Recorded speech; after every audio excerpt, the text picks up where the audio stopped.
दूसरा तिमोथियुस बाब 2।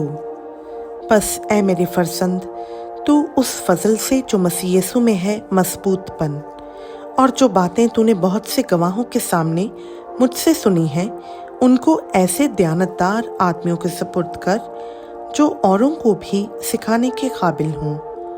मसीह यीशु के अच्छे सिपाही की तरह मेरे साथ दुख उठा। कोई सिपाही जब लड़ाई को जाता है अपने आप को दुनिया के मामलों में नहीं फंसाता ताकि अपनी भर्ती करने वाले को खुश करे। दंगल में मुकाबला करने वाला भी अगर उसने बाकायदा मुकाबला ना किया हो तो सेहरा नहीं पाता। जो किसान मेहनत करता है पैदावार का हिस्सा पहले उसी को मिलना चाहिए। जो मैं कहता हूँ उस पर गौर कर, क्योंकि खुदावंद तुझे सब बातों की समझ देगा।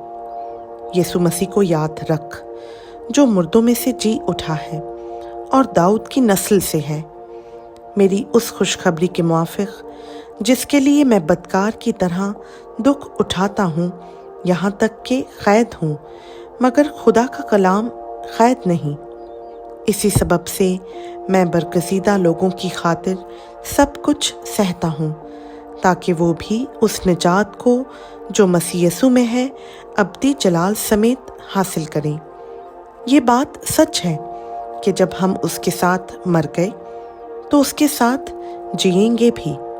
अगर हम दुख सहेंगे तो उसके साथ बादशाही भी करेंगे। अगर हम उसका इनकार करेंगे तो वो भी हमारा इनकार करेगा। अगर हम बेवफा हो जाएंगे तो भी वो वफादार रहेगा, क्योंकि वो आप अपना इनकार नहीं कर सकता।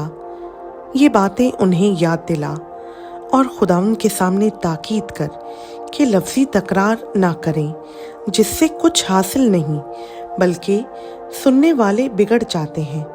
अपने आप को खुदा के सामने मकबूल और ऐसे काम करने वाले की तरह पेश करने की कोशिश कर जिसको शर्मिंदा होना ना पड़े और जो हक के कलाम को दुरुस्ती से काम में लाता हो।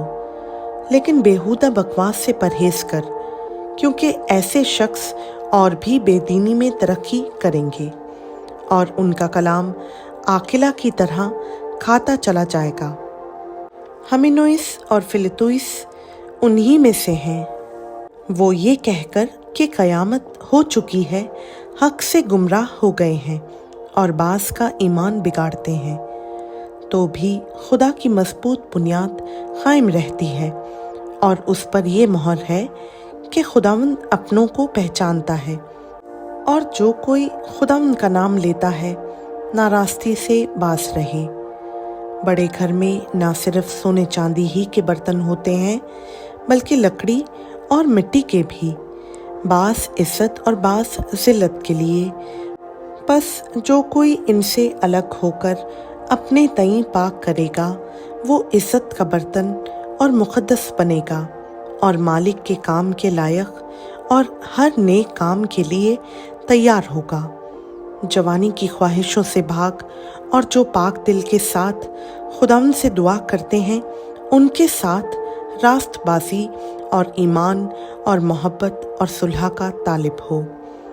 लेकिन बेवकूफ़ी और नादानी की हुज्जतों से किनारा कर, क्योंकि तू जानता है कि उनसे झगड़े पैदा होते हैं और मुनासिब नहीं कि खुदावंद का बंदा झगड़ा करे, बल्कि सबके साथ नरमी करे और तालीम देने के लायक और बुर्दबार हो और मुखालिफों को हलीमी से तादीब करे। शायद खुदा उन्हें तौबा की तौफीक बख्शे ताकि वो हक को पहचाने और खुदावंद के बंदा के हाथ से खुदा की मर्जी के असीर होकर इब्लीस के फंदे से छूटे। खुदावंद का पाक कलाम का पढ़ा, सुना, समझा और कबूल किया जाना हम सबों के लिए बाइस बरकत हो। आमीन।